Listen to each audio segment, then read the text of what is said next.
கோவையில கல்லூரி மாணவர் ஒருத்தர் இரவு நேரத்துல பரோட்டா சாப்பிட்டு தூங்க போன நிலையில தூக்கத்திலேயே உயிரிழந்ததா சொல்லப்படக்கூடிய சம்பவம் பெரும் அதிர்ச்சியும் சோகத்தையும் ஏற்படுத்தியிருக்கு. என்ன நடந்தது விரிவா இந்த வீடியோல பார்க்கலாம். திருப்பூர் மாவட்டத்தை சேர்ந்தவர் ஹேமச்சந்திரன். இவரு கோவை சூலூர் கண்ணம்பாளையம் பகுதியில் இருக்கக்கூடிய ஒரு கல்லூரியில படிச்சுட்டு வந்திருக்காரு.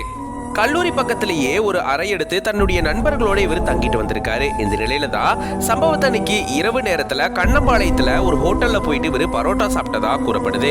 அதுக்கப்புறமா இரவு நேரம் தன்னுடைய வீட்டுக்கு போயிட்டு தூங்குனதாகவும் அதிகாலை 5 மணிக்கு தன்னுடைய உறவினர்களுக்கு எப்பயும் போல சாதாரணமா மெசேஜ் அனுப்புனதாகவும் சொல்லப்படுது. அதை தொடர்ந்து மறுபடியும் மாணவர் ஹேமச்சந்திரன் தூங்க போனதாகவும் காலையில 7 மணிக்கு கல்லூரிக்கு போறதுக்காக மாணவர்கள் அவரை எழுப்பும் பொழுதுதான் ஹேமச்சந்திரன் அசைவு இல்லாம தூங்குனதா கூறப்படுது.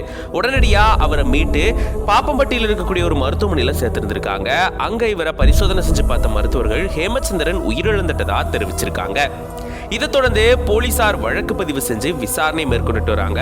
உடற்கூறு ஆய்வுக்காக இவருடைய உடலை அரசு மருத்துவமனைக்கு அனுப்பி வச்சிருக்காங்க. இது சக மாணவர்கள், பெற்றோர் மற்றும் உறவினர்கள் மத்தியில பெரும் அதிர்ச்சியும் சோகத்தையும் ஏற்படுத்தி இருக்கு.